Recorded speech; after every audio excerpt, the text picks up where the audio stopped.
AITA for refusing to co-sign my sister's mortgage after my parents went behind my back?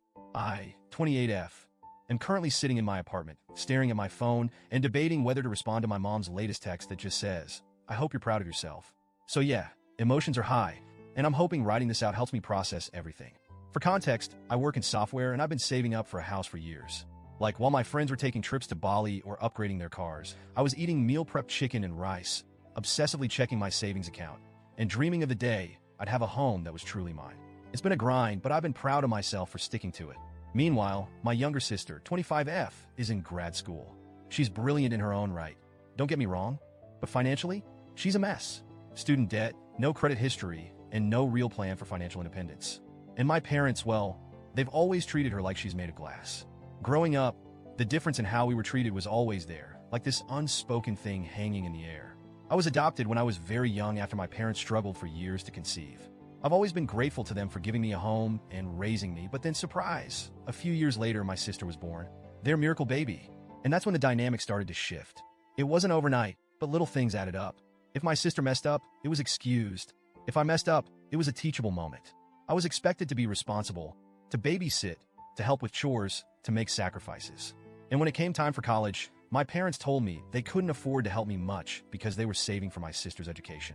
Fair enough, I worked my butt off, got scholarships, and made it happen on my own. Fast forward to last week. I get a call from my parents, and they're being weirdly chipper. Like fake chipper.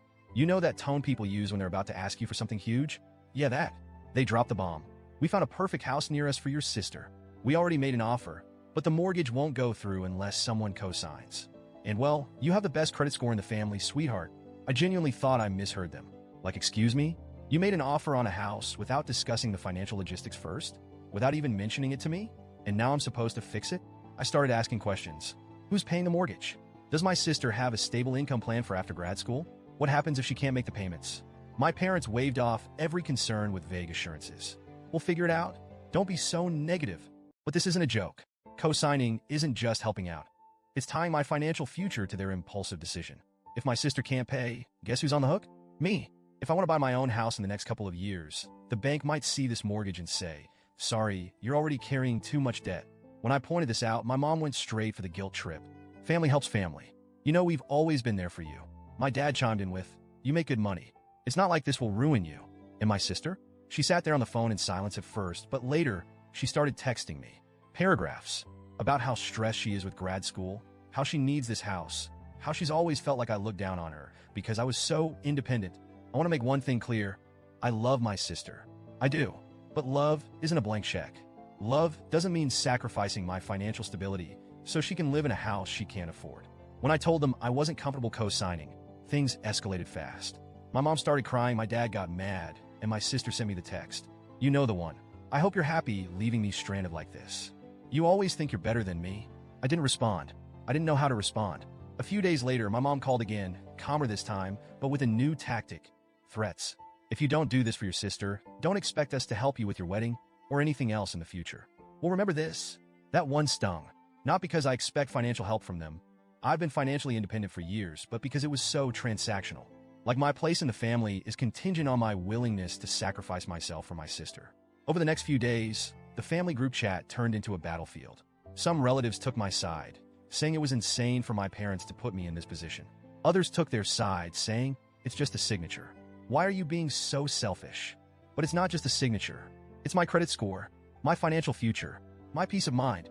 I spent so many nights just lying in bed, staring at the ceiling, wondering if I was being heartless, if I was somehow failing as a daughter, as a sister. But then I realized something. This isn't about love or loyalty. This is about boundaries. I can't keep being the safety net. I can't keep setting myself on fire to keep other people warm. When I was younger, I thought if I worked hard enough, achieved enough, was good enough, my parents would see me the way they see my sister. But they don't, and they won't. And that's something I'm starting to come to terms with. I told them my final answer. No, I will not co-sign this mortgage. No, I will not pitch in for the down payment. I love you, but I have to protect myself too. The fallout has been brutal. My sister blocked me on Instagram and hasn't spoken to me since. My mom keeps sending me guilt-ridden texts about how she's so disappointed in me. My dad won't even talk to me. And here's the worst part. Part of me still feels guilty. Part of me still wonders if I'm the problem. But another part of me, the part that's been quietly growing stronger over the years, feels free. Like for the first time, I put my foot down and said, no, my needs matter too.